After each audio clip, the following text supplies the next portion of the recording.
What is going on, guys? Bingo here. I am with the Duel Factory again this week for X2 Drop, our Yu-Gi-Oh podcast we do every week talking about something. And this week we wanted to focus on the product that is Legendary Duelist Season 1.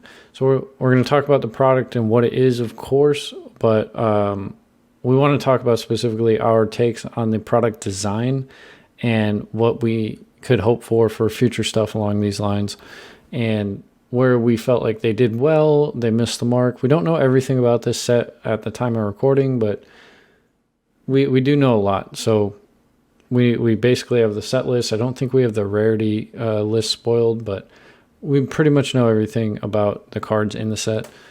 So what it is $15. You get like a token thing, one secret rare, 6 ultras, and 30 commons per pack or per product. So it's kind of a weird like design, but what it's doing is it's reprinting all of the Legendary Duelist stuff from like Sisters of the Rose, was Ancient Millennium, was that the one?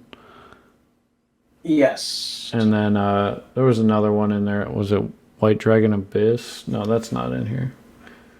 Whatever. The one with the red eyes stuff. So a lot of these cards were in desperate need of reprint. You got cards like Red Eyes, Baby Dragon, Crystal Bonds, Millennium Eyes Restrict. So like all the cards that the community basically thought was safe investments because these cards never get reprinted. That's kind of Konami saying, well, screw you. We're reprinting these cards. And I'm happy for it because there's a couple of cards that I need to pick up, specifically Millennium Eyes Restrict. I traded mine off for like over market value at the time. It was like $35, and that definitely bit me in the ass. But Joe, as far as general product design, are you happy with how they structured it, or are you a little let down, or it's kind of in the middle? I don't know. Like, I think so. It definitely has high points. For example, a lot of these cards that are super expensive right now that are coming out of this set, it drops the price or makes it a lot more affordable to get the cards. So I think that's a good positive. Um, Now, that being said, there are some, like, one of the disappointing things is, like, in cards and stuff like that could have been printed as secret are not, which is mildly upsetting. And so I'm not a big fan of, like you said, what color or something like that. That can be like old or something like. Yeah, there's 16 cards that have alternate color ultra rare. So like the name is purple, green, or blue, I Yeah, believe. that seems unnecessary to me. Like, yeah, like it's a kind of a cool idea, but like, why? You know what I mean? Yeah, it's just kind of like overcomplicating things as far as like collecting. But you know how these things go. Like the purple Yeah. one's gonna be $10 more than the others for no reason. Yeah, It's just like random things like that. I think as a whole, I think the product prints. Hold on, you cut out. You think as a whole the product's what? I think as a whole, the product itself is good because it gives reprints to a lot of stuff that is desperately needed because, secondary market's super toxic. So I think that's good, but I think how it's being executed kind of falls short of the mark. So Yeah, that's my general thought. like I definitely like the idea of the product, and Konami doing this because some of these cards, it felt like when are they ever gonna get a chance to reprint these, like Red Eyes Baby Dragon? Like who is in desperate need of that card? Nobody, because you don't even play it in Red Eyes. But it needed a reprint. It was way too expensive. It's just the structure, like the actual way they built it is just really. It's a $15 MSRP. You get one secret rare out of 7, and then 4 ultra rares out of 20 total. It's just like I don't know. I don't know how I feel about it. And then like the cards in the set, like they're all really good, but they didn't throw in anything extra. Like there's a lot of Toon stuff in here. Like all the stuff that I figured would have been in Toon Kingdom because like that's or not Toon Kingdom, Toon Chaos. It's in here. We got all of the Toon monsters basically, or all of the, pretty much all of them. We got Blue Eyes, Mangaruran, all the really old ones. We got the new ones like Toon Barrel Dragon, Gemini Elf, Dark Magician, but we don't have Toon Kingdom yet again. It's like, why couldn't they just throw in that one card instead of the 121st card being that stupid level 2 vanilla Melfi monster? Like, it's like why wouldn't they just do that? Because now you have almost everything. Obviously, I don't want the Toon Chaos stuff in here. That's kind of defeats the whole purpose of the Toon cards being in Toon Chaos. But they didn't reprint Toon Kingdom there, and they had a perfect opportunity here so that you can buy this product. Like, let's say you bulk bought this product, right? You bought like a box or a case, whatever the equivalent is, and you pull all of these Toon cards, and you open some Toon Chaos, and you're still almost $300 short of playing Toons because you don't have Toon Kingdoms. Like, I just don't understand the logic there. And then Crystal Beast, I can't speak on Crystal Beast. I assume you can, but it looks like they have a lot of the cards. They got Pegasus, Carbuncle, the Turtle Guy, Rainbow Dragon, Rainbow Dark Dragon, Crystal Bonds. I think the nice part about the Crystal Beast stuff being in it is like. Is what? You totally just like didn't fell off on that. Toaster quality internet, my favorite. But anyway, for Crystal Beast players anyway, I think the cool part about it is all like the actual playable cards, like you were saying, Pegasus, Carbuncle. For those of you who are brave and play the Rainbow Dragon build more, but like I think Beacon and stuff like that are in it too. Like all the good Crystal Beast cards are actually in it, so like it doesn't take much. That being said, like your like power cards are the cards that actually make the strategy good, like your Crystal Bond and Rainbow Bridge and stuff like that are still obviously going to be ultra rare, so you're going to have fun with that. But and kind of expanding on what you were saying, especially for like the Toon part, like the two face characters on the box are Joey Wheeler and Maximilian Pegasus, and there's still no Toon Kingdom, and like the Red Eyes cards still suck. Yeah, I mean, as far as Red Eyes cards being in here, like there's so many that I don't expect them all to be in here, but they got Gearfried, the Red Iron Knight, or Red Eyes Iron Knight. They got Red Med. Like, it looks like a full Red Eyes, just about every Red Eyes card, unless you count Catalyst Field as a Red Eyes card, but the deck sucks. Right? Okay, so here's my idea here. Is like, obviously the Legendary Duelist, like season 1 set was obviously supposed to be like the greatest hits from like the Legendary Duelist packs, right?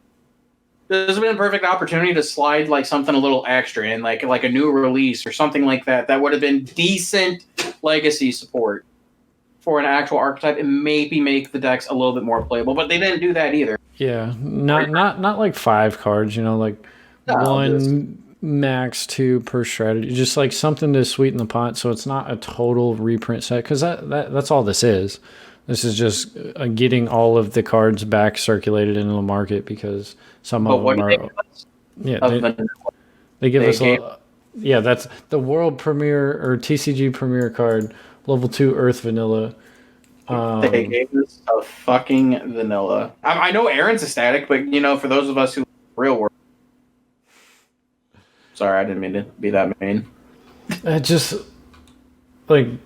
That's my biggest complaint on this product is it's not capitalized on enough because it is strictly a reprint set from basically all of the Legendary Duelist packs, which is fine, but those packs had their problems. This would be a perfect time to address those problems and like what the biggest complaints were so that this set could sell, because like Sisters of the Rose did not sell very well. Like, there's nothing to get out of it. Like it was. all Exactly. risk. So like, yes, we're gonna have the chase, quote unquote, chase cards like Crystal Bond and Rainbow Bridge, but it doesn't fix the issue. Like the people that wanted those cards for the most part got them already, right? They either opened the product or got them online. Like, who is this made for? Well, Is honestly, my real if you look at question. a product like this, you're literally like when you look at like okay, so they're giving legacy support to strategies that are played at the biggest level that they're play at is the casual level. Like there's no like actual. If you think about it, of all the cards that have come out, like sure there's been competitive cards that come out like Evil Hero Dusted Gold for the hero strategy, right? Another card that's been played a lot lately and that's coming out of Legendary Duelist set is Garden Rose Maiden. Cards like that actually have like actual competitive merit, right? But inside their own archetypes, they've had one thought process in mind, and that is for the casual Yu-Gi-Oh player. So who do these sets appeal to? Obviously, the casual player. And when they pull those money and stuff like that, for them it's a big payday, right? Because of how much money you can get out of it. But the problem is the competitive community won't invest into a set like this because it's all risk, low reward. So that's why you look at a secondary market that's completely polluted with nothing but overpriced ultra rares. So this set is kind of good for that, but again, its biggest target audience is the casual player base. Yeah, and there's nothing wrong with making cards for casual play, right? And I think a lot of the hyper competitive players forget that it is a card game. Not everything has to be hyper competitive, but when you're designing a product, you want it to appeal to as broad of an audience as possible. I mean, this has been talked to death if you've been following the game a while, and this does, as a competitive player, this has zero appeal to me, right? The only reason I'm interested in this is like some of the Crystal Beast cards, because I really like the artwork on those cards and I want to pick them up, are going to be cheaper, at least for a short time, because I could see them doing some shit like Crystal Bond being a secret rare and it's just more expensive than it was before, like something weird like that. I'm sure you will see something like that. But there's nothing in here like Ancient Gear Fusion. Like I'm not going to take Ancient Gears to an event. Like where's that little bit of extra that gives people that aren't just like getting swindled at the counter at their locals, like, hey, this set's really cool, it just came out, like you should buy it, and the guy doesn't know any better, so he spends $100 on a product that he doesn't even know it's in the product. Like what's making me go out and buy this like proactively? You know what I mean? Nothing. Oh yeah, for sure. So in general, I like the idea of the product. The way they structured it for one release is just really weird. Like the actual like layout of the packs, like I think it's just really odd. And then the contents of the set is almost good. I feel like they needed to take 10 to 50. It's a 121 card set. Like that's pretty big for a set like this. Take 10 to 20% of the card slots and just dedicate them to a more specified purpose, like cards like Toon Kingdom, cards that we know go with these strategies but aren't in here. You know what I mean? Oh yeah, for sure. I don't know. I think it's a product that it hits the mark, but also does not. It's based off the eyes of the beholder, because like that's what it is. And like I hate to say that, but like I don't know. It leaves a lot to be desired in my mind, but like you can go to across the tables. Yeah, it's great. I can finally pick up my copies of Rainbow Bridge. I can pick up my copies of Crystal Bond, and I can play it at an event. Yeah. You know what I mean? Yeah, I mean, I get that, and I get there. To a lot of people, like being a store owner, like you're gonna have product that's like mediocre, like that doesn't sell. And I've watched my buddy who worked at a card shop. Like this dude walked in and he's like, I'm starting to enjoy Yu-Gi-Oh again. Like, what's a good set to buy? And this man's like, let me introduce you to this set that's been sitting on my shelf for 2 weeks. unopened because no one wants it. And he sold him a box, like, on the spot. And the dude's like, sweet, I get to open packs and it's fun for him. But, like, there's a reason that set didn't sell. And I feel like this is going to be one of those sets. Like, it's not going to fly off. Like, it's going to have the initial, like, buy. Like, somebody's going to be looking for Crystal Beast cards, or someone strange is going to look for the weird Cyber Dark rarity upgrade that the set, like, very niche. And then it's just going to sit on shelves and then get resold later. I don't know. Ah, yes, these beautiful pack filler cards that protect the expensive cards. I love it. Yeah, that's exactly, like, there's 30 commons in each pack, which is just, I don't know what it's trying to do. Like, is this set trying to rarity upgrade? Is it trying to rarity downgrade? Is it just trying something new? Is this a test product for later product designs? Like, literally just existing. It's, you get one secret per box, right? I don't even think the secret is in the packs.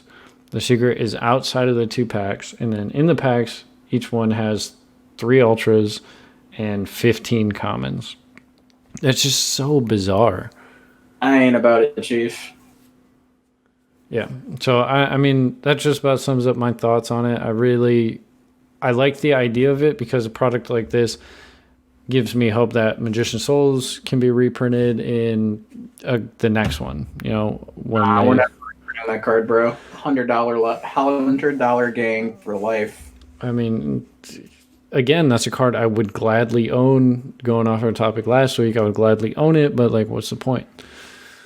It's all right. It makes you feel any better. I've owned my sets, and they've looked good in your binder ever since. Yes, they're going to look great in my Max Rarity Crystal Beast together. That card is insane in the deck, and no one can tell me to. Yeah, a card that's insane in a bad deck is my favorite to play. Hell yeah, brother. Hell yeah. All right, Joe, you got any final thoughts? Like, what's your hopes for the future of stuff like this? I am super excited for everyone to finally be able to afford Crystal Bonds, activate it, and infinite negate combo. Who's with me, brother? No? All right, cool. I didn't want to leave you hanging, but I just had to. It's all right. It'll be cool to see a lot of this. There was more interest in picking this up with other cards, but again, in the eyes of the beholder. Yeah. So my thoughts on it pretty much gone into. So, guys, if you have enjoyed this topic or you have something to say on it, let us know on YouTube or Twitter or wherever you can find us. We're kind of around. If you do have a topic idea you want to discuss, message us, because we're more than open to the idea of fan-submitted topics. This was actually one, so whatever you guys want to do, just reach out to us. If you have enjoyed, please remember to check us out every single week, same time, same place, 8 a.m. on iTunes, Google Play, Spotify, and a bunch of other places every Monday, 10 a.m. on YouTube. So with that being said, Joe, you got any last minute comments? Douglas French still has no sauce. Piccolo, you have no sauce. No. Hey. All right, I'll see you guys back here next week. Peace out. Bye.